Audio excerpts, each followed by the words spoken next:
To the last round of our discussions about the European crisis, and for tonight we will change perspective. We will not any longer look from inside Europe, but look at the European crisis from outside, from what is now increasingly called the Global South, in the context of globally changing relations between the North and the South.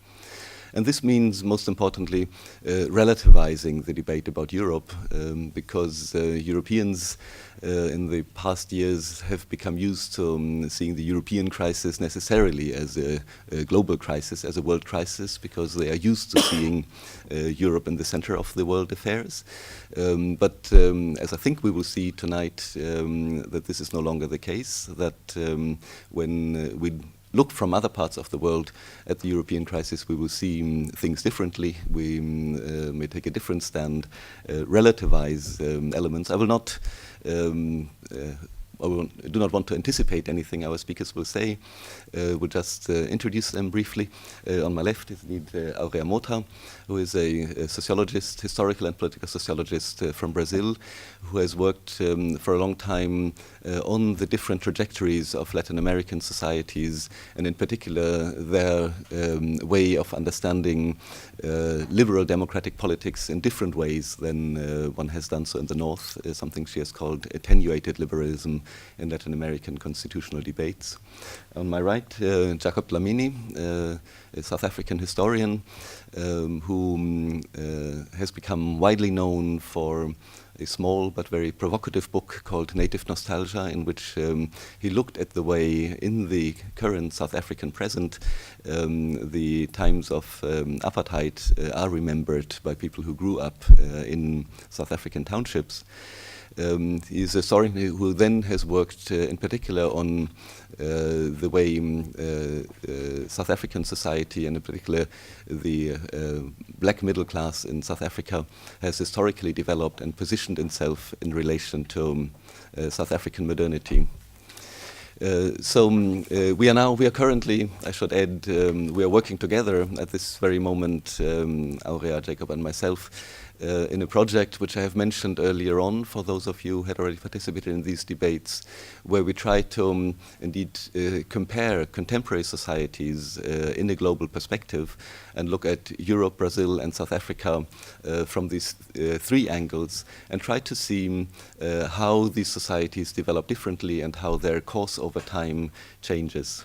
I will stop here because otherwise I would start anticipating what Aurea and Jacob may want to say, and give the word to Aurea Mota.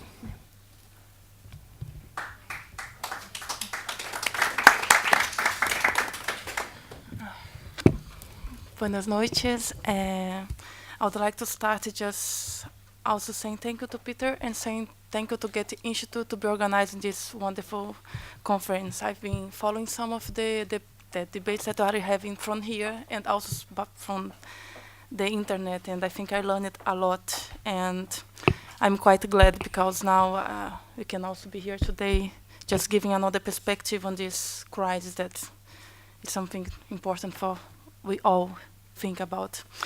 Anyway, so going to the point now, what I'm going to try to do here today is just to give some perspective on the crisis from Brazil, but I just would like to say that I don't want to be representative of any sovereign voice or something like that, because it can be a bit, not because it can be dangerous, but it's because I got my perspective, and I like this word because it shows that you got partial things to say about things that's happened.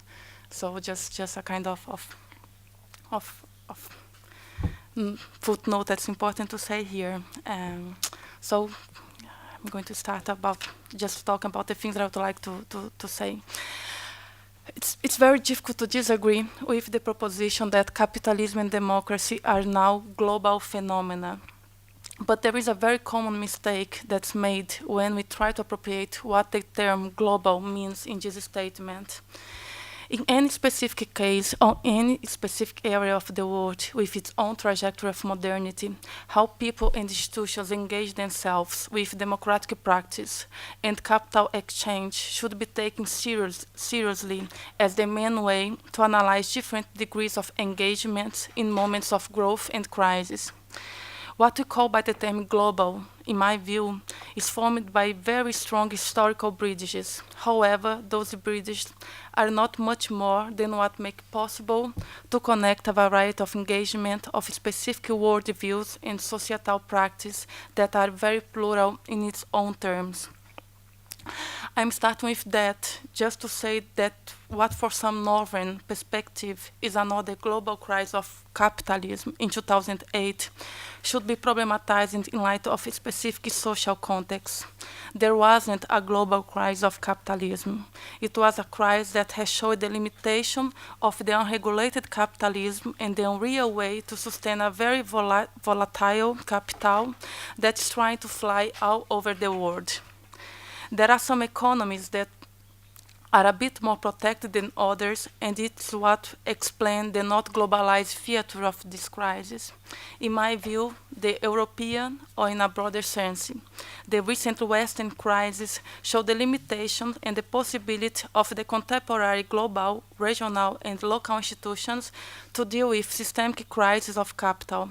Above all, this recent crises show how strong democratic practices and institutions can be to avoid big damage in moments of crisis. Brazilian economy, its political and social life, for instance, have not been strongly affected by the destructive waves of this crisis.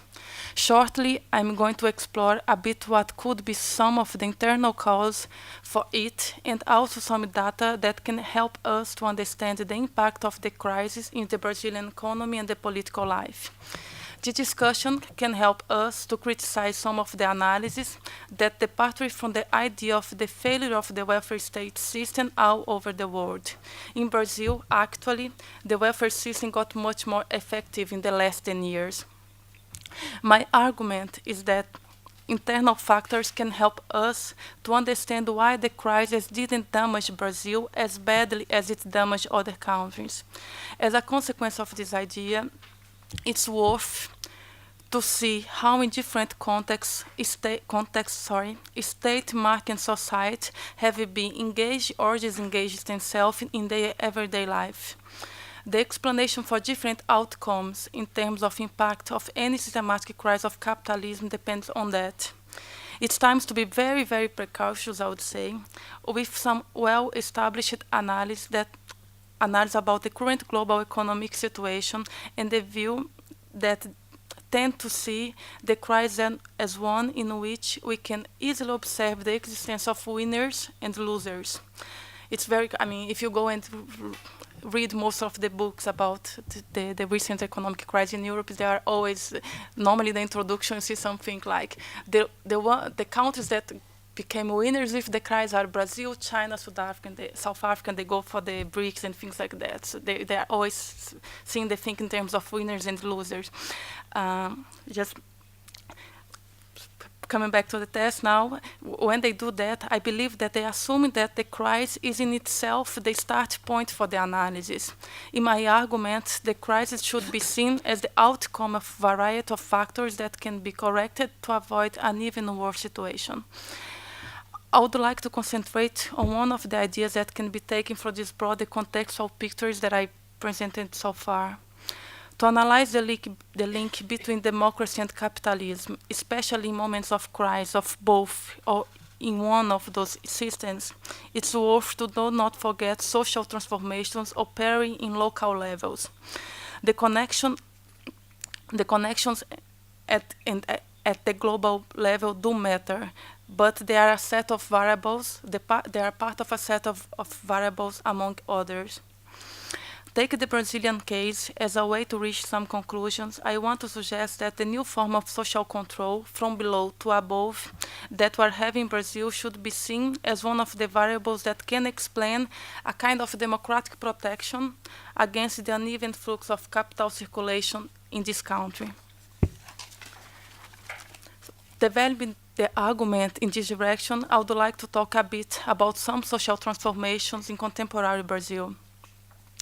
If the wealth of a nation is measured in terms of GDP, the link between democracy and growth is very often don't go together. Looking at some aggregated numbers, during the dictatorship the Brazilian economy experienced what could be regarded as a reasonable good moment. During the 70s, which was probably one of the high points of the dictatorship in Brazil, for instance, in average, Brazilian GDP was of plus 8.6%. Just to compare with what's going on now, in the last year, Brazil was the seventh position in the international rank with a GDP of 0.9%. The military leaders were quite proud of themselves because they made the country better and cleaner, to use their own terms. During that period, it was said that before one could share a cake, that's the metaphor that they used to have, someone should bake and make it grow. It was a way to make people believe that they will get the cherry or the piece of cake in a near future. But it never happened during those more than 20 years of dictatorship, and also during the decades that succeed those days of repression. Just to illustrate this point with some numbers, the Gini, this index that used to measure inequality of the 70s, was one of the highest in our recent history, with 0.59%. Doesn't mean so much here, but it was one of the highest ones. What I've just said about Brazil is also true for most Latin American countries' social and economic history. Almost all of the regional countries have had a recent historical experience with dictatorship, followed by a period of transition to democracy that coincided with neoliberal experiments. It wasn't an easy task to consolidate democracy in a context marked by the violence of the state against everything that wasn't part of the government ideology, and also because of the social and economic austerity of the neoliberal era that has followed the military governments. Again, the Brazilian Gini of the 90s was around 0.6%. It was even higher than during the dictatorship. It was the highest of the last 15 years in the country. This number shows one of the main heritages of the Brazilian history, which in terms of improvement of social inequalities become even stronger with the way that economic policies were done in the dictator years and in the neoliberal era. However, even during the worst days of the dictatorship in Latin America in general and in Brazil in particular, social movements were responsible for organizing clandestine meetings, seeking to change the broader political situation and to propose new ways to make the civil society relate with the state. Of course, a relation that wouldn't be marked by an oppressive control for the state to society, exclusion of the dissident voice, and violent repression. But, on the contrary, the movements were trying to think about a democratic scenario in which the political sphere could be part of the society's everyday life. The Movimento Sanitarista, the sanitary movement, is a good example of that. Formed by students of medicine, leftist and communitarian popular leaders since the 1960s, they started to think about a health system that would be universal, public, and democratic. In this system, an institutional arrangement would be formed to allow the civil society, the state, and the market to discuss together what should be the political decisions concerning the health system as a whole. People from the sanitary movement strongly believe that without the democratic participation of the groups concerned by the health policies, the system wouldn't work well. The 1988 Constitution of Brazil is a remarkable point in the country's history, not only because it had inaugurated a new democratic era after more than 20 years of dictatorship, but mainly because of the ideals present in the text that opening the door for the institutionalization of participatory spheres in which state, market, and civil society should take part in the public policy deliberation. The Constitution makes possible the creation of public policy councils in almost every sphere of political decision-making. Ideals as the one presented by the sanitary movement that I just talked a bit about found some institutional room to become a reality. Those councils are democratic, participatory, and deliberative institutions that's formed by representatives of civil society. By civil society here, I'm using broader terms. I'm using the term as the Constitution uses it. It means mainly people from social movements, civil associations in general, and any form of organized societal, of organization of societal groups. So these councils are formed by representatives of the civil society, the state, and the market. They are mainly deliberative, which means that they take decisions about what should be doing in political terms. But it can also be advising councils, in which no deliberation is made. They just indicate some paths that could be followed or not by the politicians and governments. There are some research showing that there is a correlation between successful participatory experiments and the improvement of public policies in Brazil. An index to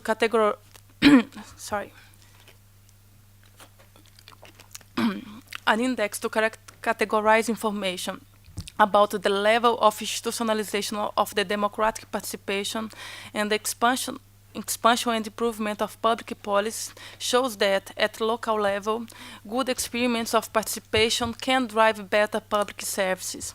In general, in the last 20 years, Brazil got much better in most of all social indicators of societal well-being. Especially in over decades, the expansion of the welfare system is also an accomplished fact. In 2000, for instance, Brazil had 27.5% of its population under the line of poverty. In 2009, this number was 16.5. The disaggregation of this data would show that we got a much better outcome in regions of the country that used to count with almost half of its population under the poverty line in 2000. Also, above all, in the central areas of Brazil, in the last 10 years, there was expansion of the middle class.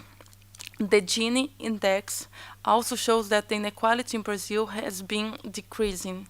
In 2001, the Brazilian Gini was 0.59. It decreased to 0.54. It seems like a very small improvement, but actually, in terms of this index, it's a very good thing.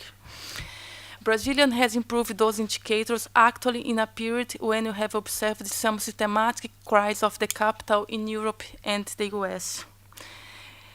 In light of this broader societal and economic picture, I would like to suggest that the participation of civil society has the capability to create a strong structure, which makes the economic life works better.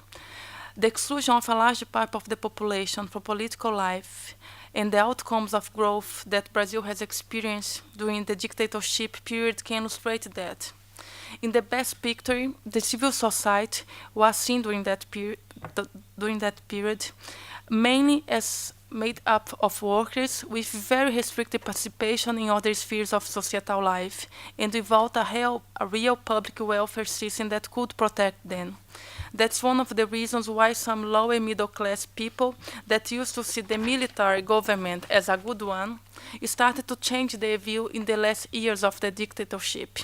During the neoliberal era in Brazil, the participation of the civil society happened mainly outside of the state. In the economic field, it was even strong, the separation of the civil society from the state. The Manichaeism view of the poor against the rich, of the capital against the labor, of the state against the society, etc., were one of the features of the first decade after the democracy was re-implemented in Brazil, in the higher point of the neoliberal era. In this scenario, the society was much more volatile and became much more fragile. The instability of the market was felt much easier in the people's everyday life.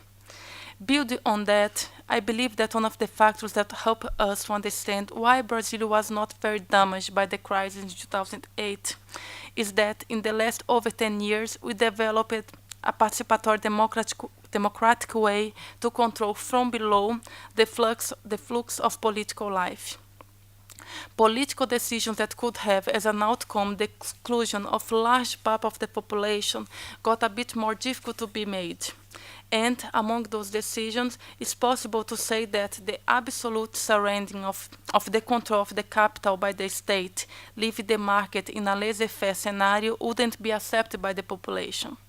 In this sense, to be sure, it's possible to see the protests that took place in Brazil some months ago as a consequence of this democratic experiment that has been happening in the country. It's possible to argue, and I would like to argue that people took the streets of Brazil aiming to show that we need to expand even more the scope of democracy. There are important fields in which the decisions is still being controlled mainly by the state and the private capital.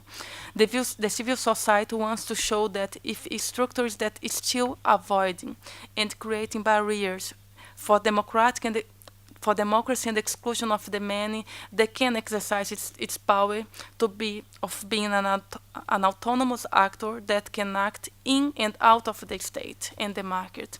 They can stop account for a while, and above all, they can change our worldview about what a country is. Just to conclude now, I would like to give a very, very tentative answer for the question if there is a way out for the European crisis in light of this Brazilian perspective that I presented here. Think about alternatives to the European crisis for a Brazilian point of view. I would like to suggest that it doesn't matter too much the scale that you are working with. If you are working with a nation state or a common area as the European Union, in order to make the point that the civil society needs to be incorporated by democratic means in the fields of political decision-making. Social movements and voluntary civil associations in general should have some institutional ways to take part of the resolutions that is going to affect themselves and the whole society. In that way, the classical notion of social control from the oppressive apparatus of the state to society can be reversed and create a mechanism of democratic control from below to above. That's one of the lessons that we can take from the Brazilian contemporary scenario. In Europe, we can easily observe the absence of, in my view, you can easily observe the absence of an apparatus to guarantee the participation of the civil society in the decisions that concern themselves. In this austerity moment that we are living, especially in Spain and in other countries that have been seen as the weak part of European economic treat, we have been observing the state acting in accordance with the market will without caring very much for the well-being of the many. A systematic and institutionalized social control from the society to the state, but without having the state as an enemy, could help the democratic institutions to protect the many against some crisis of the capital. The subject of this democratic way out, I'm afraid to say, is not only the classic groups of interest like trade unions and others connected with the labor world. This democratic turn should be audacious, as it became in Brazil.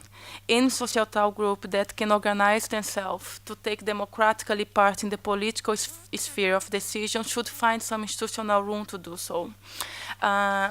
I didn't write this example down, but what I mean about to be more audacious with this what I call the institutionalization of the participation, as you'll be doing in Brazil, is also to have something like those immigrants that you see every day in the streets of Barcelona taking rubbish and things for recycle, as they also should be part of this. They should also be considered organized civil society, because they are part of a larger and organized group, and they also be part of this procession of decision making. I may take this example because it's in Brazil. It's one of the things that you've done. You got councils in every single sphere, and the ones that work with this, what we call the recycled bin, but it's not exactly that. They're one of the strongest one, and they are doing things that I think that's important in terms of to make the democratic experiment go a bit further. I think that's it. Thank you. Thank you very much, Alex. Thank you for a very forceful statement Thank you very much for a very forceful statement for showing us that indeed there are lessons to learn from Brazil, and the lessons may be in areas where we may not always have expected them. I will not comment any further now, but give the word immediately to Jacob Dlamini for the second presentation this afternoon. Well, I would like to start by thanking the Goethe-Institut, baie dankie, I'll say it in Afrikaans, for the invitation, and I'd like to thank Peter for extending the invitation also, and for Aurea for being here this evening. I'm going to do something very risky in front of a multilingual audience, and that is to start my talk with a joke. This is risky because jokes don't always translate or travel. But a couple is driving through the Irish countryside, lost. It's at some point they come across. You may have had the joke, but laugh anyway. So they're driving around the Irish countryside, lost, and finally they come across a local farmer, and they stop, pull down the window, and then ask the farmer, "Sorry, how do we get to Dublin from here?" The farmer takes one look at one side of the road, he looks at the other side of the road, shakes his head, and he says, "Well, if I were you, I wouldn't start from here." I'm using this joke because there's a temptation on my part to say, in response to the topic for discussion this evening, that if you're trying to understand the European crisis, or if you're trying to consider the so-called European crisis from a southern perspective, imagine I'm the farmer saying to you, "Well, as a South African, I wouldn't start from here." But having said that, I think there actually is something to be said. I think there's a lot of lessons to be drawn from South Africa as a vantage point from which to understand what's going on in Europe. And before I start, I should just let you know what my interests are. And in some ways, you will see what the connections are between what Aurea has said and what I'm going to say. My key concerns this evening are, just to put them in very simple terms, one is a question about the viability of social democracy as a political project. Two is what I see as the urgency or the need to denaturalize the language or the discourse of crisis. Because you only have to look at local newspapers, for example. So La Krise, it's taken for granted that we know what that is. You know it when you see it. And I think there's a need to actually complicate that, and there's a need to denaturalize this assumption that, of course, we're talking about something natural when we talk about the European crisis. So those are the two key concerns I'd like to make as an intervention. But I also want to, in some ways, building on what Aurea just said, but also flowing from one of the earlier talks here, to open up this argument about the global nature of capitalism, and to open up the argument about the historical fact that capitalism was born global. So that there's something to be said for understanding what's going on in Europe, from a southern vantage point. And of course, I like Aurea, have to, issue all these qualifications and say that I don't presume to speak for the South or the global South, whatever that is. I speak as a South African. But just to situate you, before I start, because I think there is something to be learned from South Africa. So just let me tell you a bit about South Africa, and I draw my figures. I draw what I'm going to share with you, the statistics that I'm going to share with you, from a report that's just been issued by Goldman Sachs. It's called 2 Decades of Freedom. The report was issued on the 4th of November this year, and it's available online for those of you who are interested. So let me tell you a bit about South Africa. So South Africa is about double the size of Texas. That's how big it is. And if those of you who've been to the US, if you know how big Texas is, then you get a sense of how big South Africa is. But of course that means nothing, because all of Western Europe, if you start from London and you go all the way to Moscow, that bit of Europe can fit quite neatly into what's called the Democratic Republic of the Congo. So Africa itself as a continent is 3.5 times the size of the continental US. So we're talking about a big place here. So the population of South Africa is 51 million. in some ways, what the global, what the Goldman Sachs report is trying to do is to show what has been achieved, in 20 years of freedom, 20 years of independence. And of course, I'm assuming that you all know that there was once apartheid, and that it ended formally in 1994 with Mandela becoming president. So when Mandela takes over in 1994, there were 40 million South Africans. By 2011, there were 51 million South Africans. The GDP, so this is the gross domestic product, in 1994, it was 143.7 US billions. Now in 2011, it's actually 402 billion. The number of jobless people when the ANC took over in 1994 was 4.7 million. It's gone up to 5.6 million. The number of jobs, this is quite interesting for me. So in 1994, there were 9 million people in formal employment. By 2011, there were 14 million. So the number of people employed has actually gone up. And you'll see the connections with Spain, very, very shortly. When it comes to functional literacy, illiteracy, functional illiteracy, when the ANC took over in 1994, there were 33% of South Africa's population was functionally illiterate. The figure's gone down by 2011 to 19%. When it comes to electricity, 58.2% of South Africans didn't have access to electricity in 1994. Now the figure is 84% who have access to electricity. When it comes to water, it was 60% without. We're talking about clean running water, the things that we take for granted here. The figure was 60%. By 2011, the figure is actually the number of people with access to clean running water has gone up to 73%. When it comes to sanitation, the kinds of toilets you use, in 1994, when the ANC took over, only 50% of South Africans had access to flush toilets.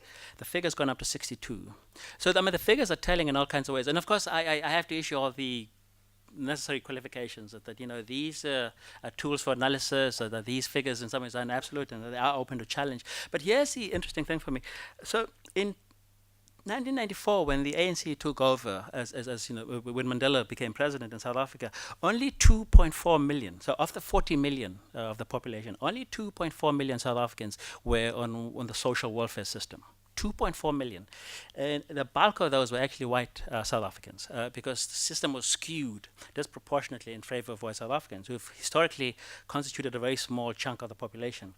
By 2011, the social welfare system had actually expanded to 15.2 million. So compared to 1994, when you only had 2.4 million South Africans on the social welfare system, in 2011 you actually have 15.2 million. Yeah. At the same time, the number of South Africans who are registered taxpayers has gone up from 1.7 million in 1994 to 13.7 million in 2012. And why is this significant? This is significant because when you listen to conservatives in South Africa talk about the expansion of the social welfare system, which of course is interesting, because it then opens up all kinds of questions about how we think about the crisis of the welfare system and whether we can make a generalizable statement that is global in its reach and nature.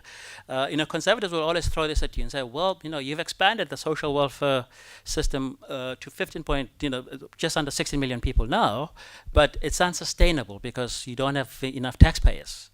But then you look at the number of people who are registered as taxpayers, and you see, the stunning increase in the number who've become, registered taxpayers. And of course, as a quick side note, I remember reading a report in a South African newspaper that I used to work for about the number of Greeks who had declared themselves for tax purposes as millionaires, and it was absolutely incredible. I think the figure was 100.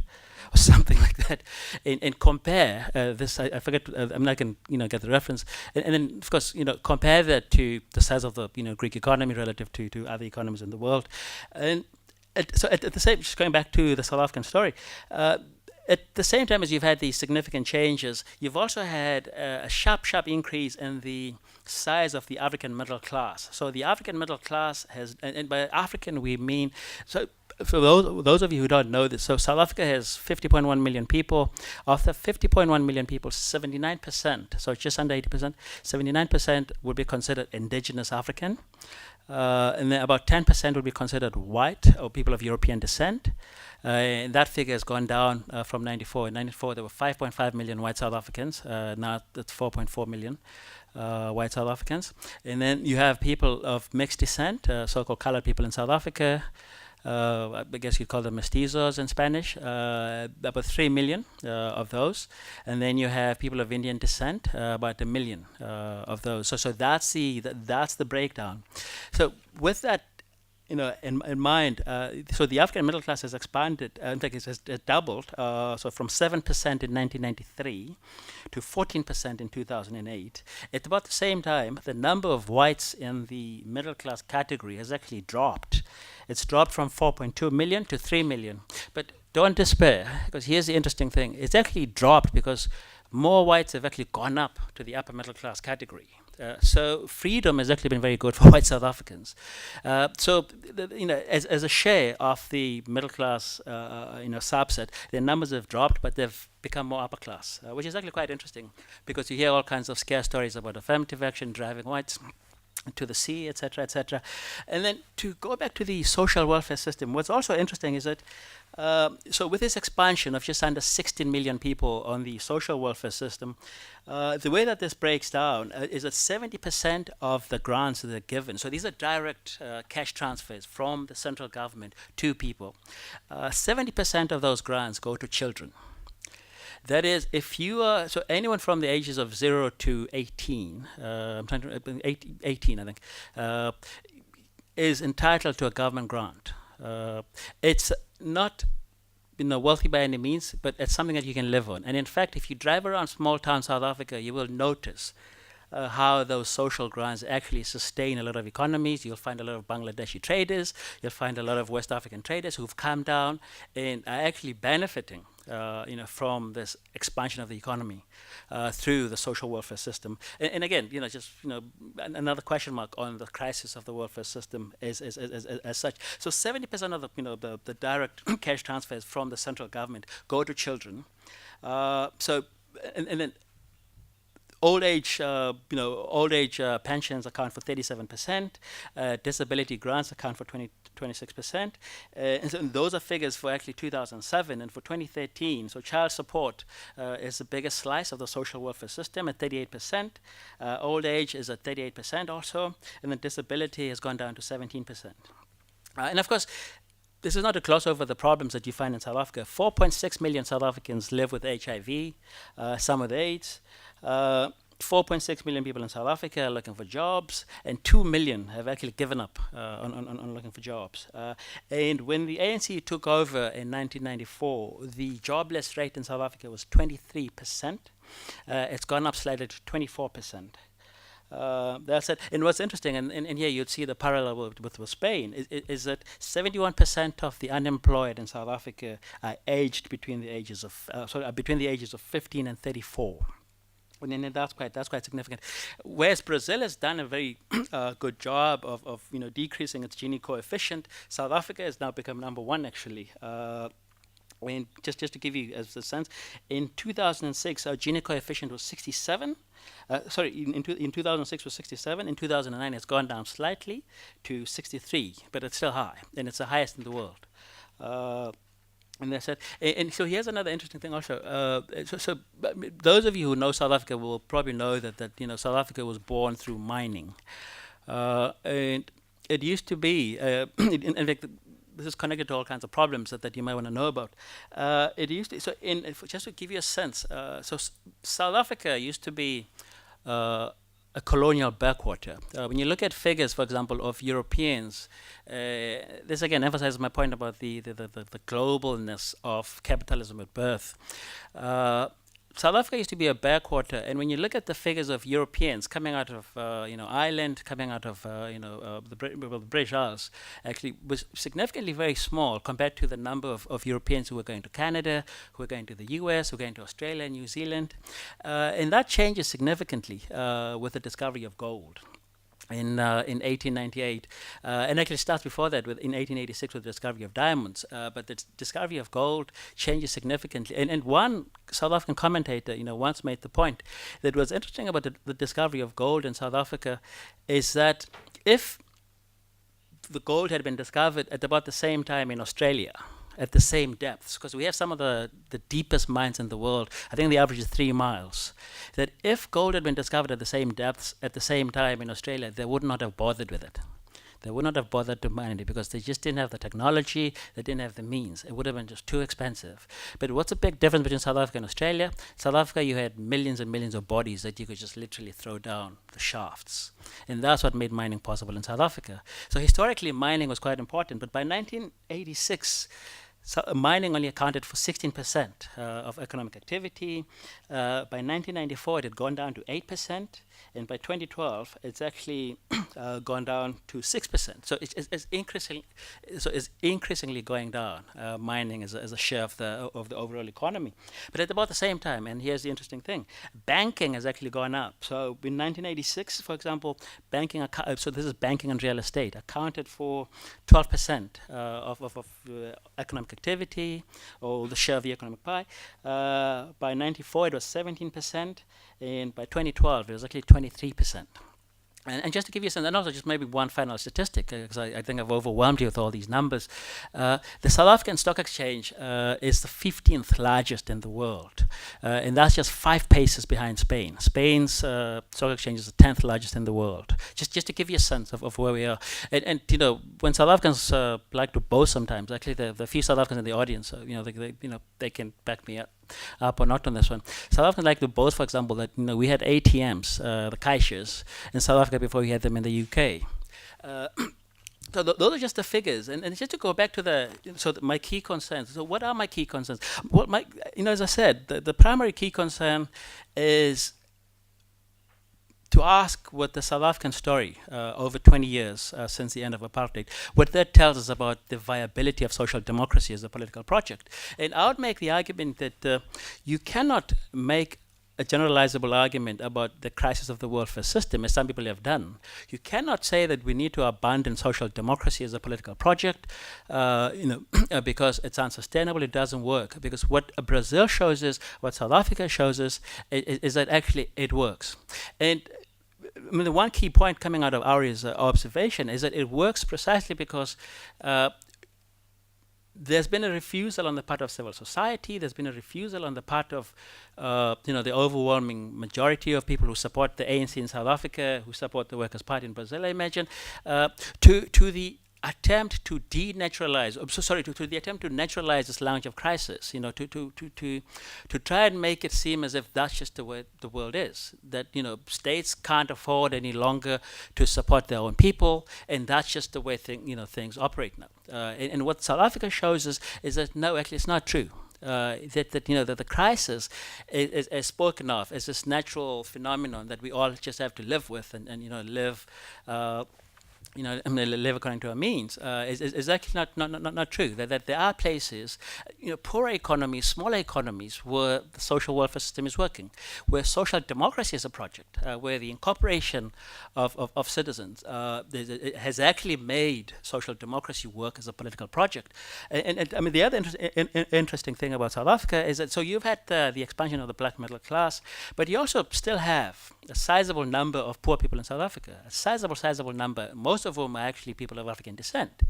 You have all of that, and yet these people haven't abandoned their faith in the political system. They haven't abandoned their faith in the possibility of using politics, to solve or to try and answer the social question. How are we to live? How are we to live as a polity?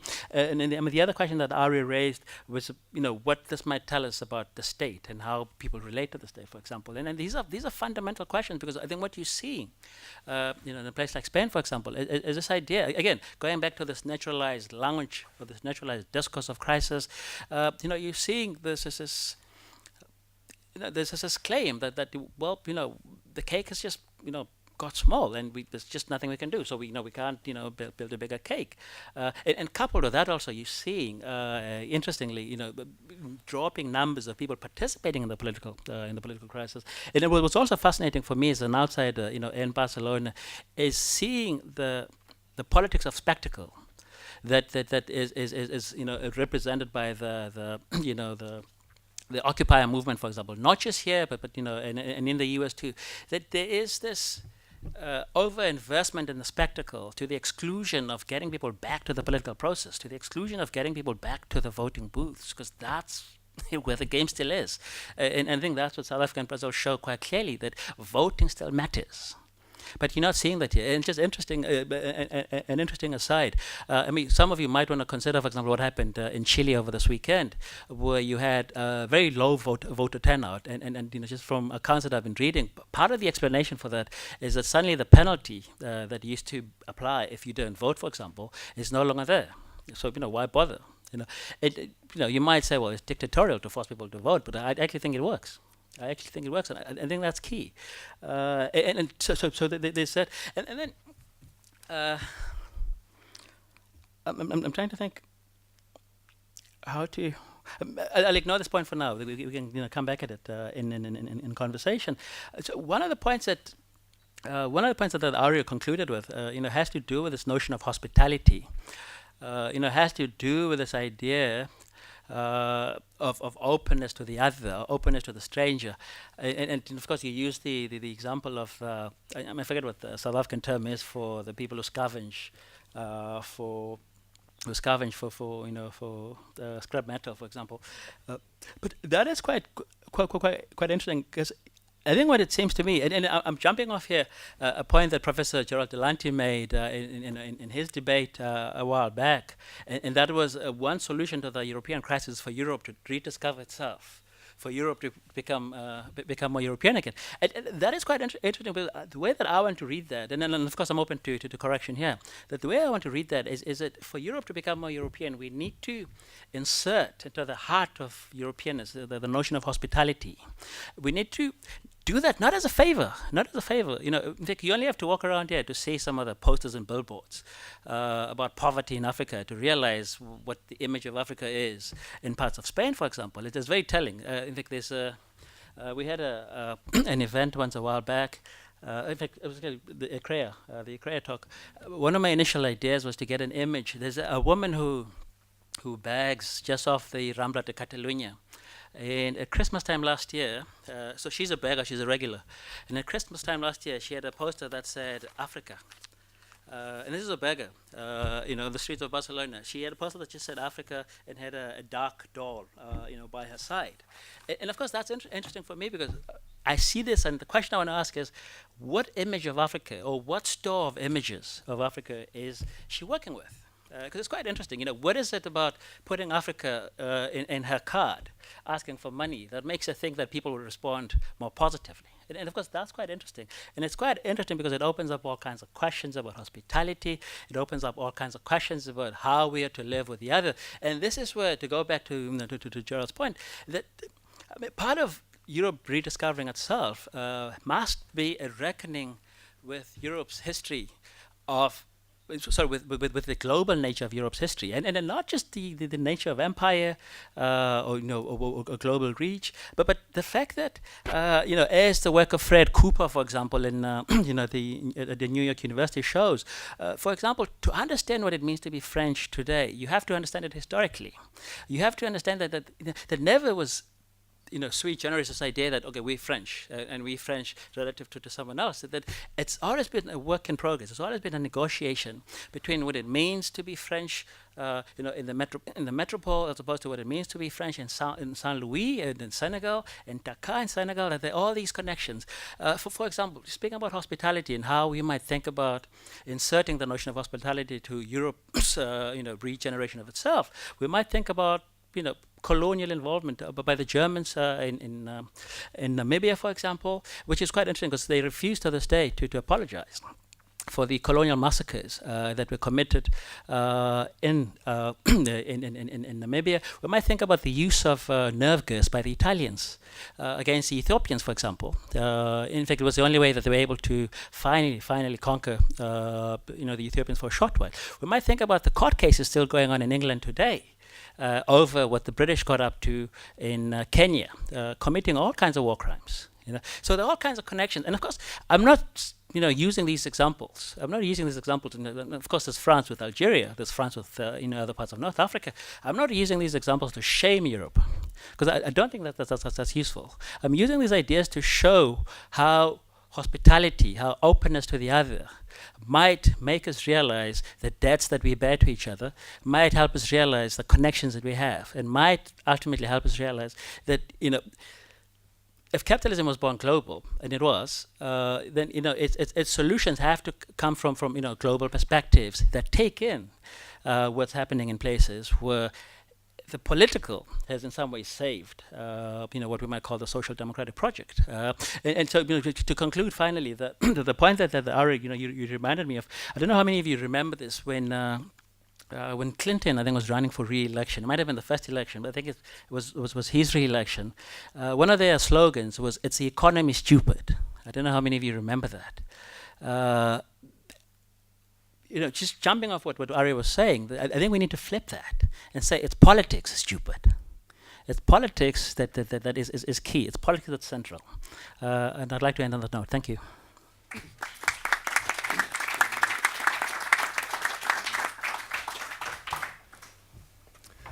Thank you very much, Jacob. What on other occasions, as some of you will remember, I've been doing at this point is try to engage the speakers in conversation with each other. I will not do the same today, because I think we have been seeing that Aurea Mota and Jacob Dlamini have been speaking from very different experiences, the Brazilian and the South African experience, but they have arrived at what I would say are rather similar conclusions. So what I would like to do at this point is to underline some of these conclusions. They were clear and forceful enough, but maybe speaking here and as a European to this audience to sharpen even more, even though they were sharp and clear, in which way these observations may help us to rethink the European crisis, or what we think of as the European crisis. First of all, maybe I start with a reference to Jacob's joke. Maybe some of you before coming here will have thought, why do we start from there? Because many of us know, also before coming here, that Brazil and South Africa were known as the most unequal societies in the world. Both speakers have referred to that.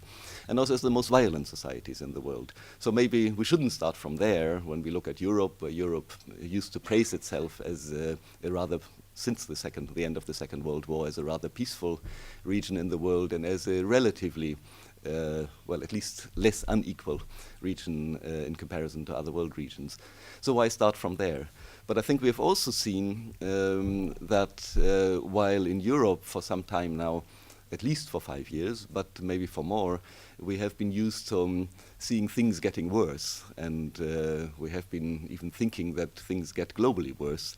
But I think from both experiences, and I think both Aurea and Jacob have underlined that very strongly, that things can also go better, and that things can go better over long times, not just as an accident in history that for a moment things can be better, but we, both speakers have been talking about a 20-25-year experience, namely the arrival of inclusive democracy in South Africa and in Brazil.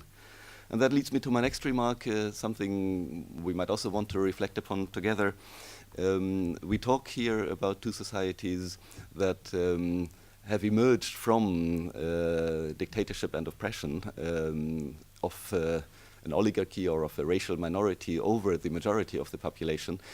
So in that sense, not so dissimilar to Spain and Catalonia in relation to the Franco regime, or as much of Southern Europe, indeed, which have emerged relatively recently from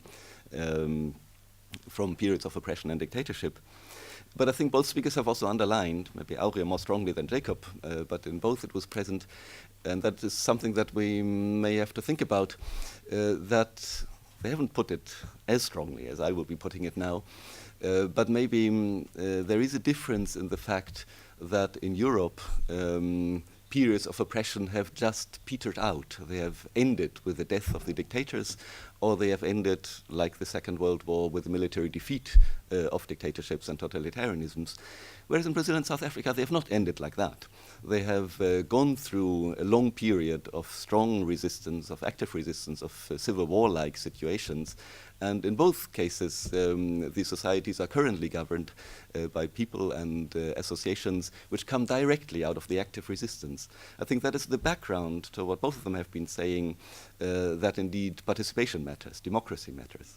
In Europe, one tends to be proud of the fact that Europe has been democratic for a rather long time, but maybe indeed already in the early post-war decades, more in the north of Europe, where democracy was re-established after the Second World War, democracy just happened to arrive. It was not fought for, and Europe maybe was not as democratic as it thinks about during the 1950s and 1960s and 1970s, whereas Brazil and South Africa are strongly democratic now.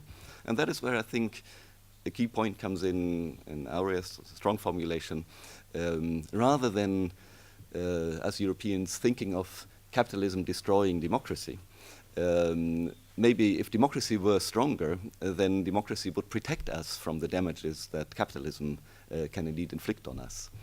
And in a related way, I think Jacob has been putting the emphasis equally strongly on democracy, but especially also on social democracy and the welfare state, present in both societies, but this argument being made more strongly by Jacob, that indeed democracy is stronger when it is participatory, and it is stronger when it is social democracy, when indeed it addresses the concerns of the majority in societies. So I think these are issues Europeans have good reason to think about, and they are brought to us from experiences which Europeans tend to have forgotten, tend to not think about currently any longer. I don't know whether Aurea and Jacob, whether you want to respond to my reflections at this point, or whether we should open to the audience any misinterpretation I may have given, or any twist you want to add to my observations. I suggest we open it up first. Yeah. Okay. So I invite the audience to raise further comments or questions.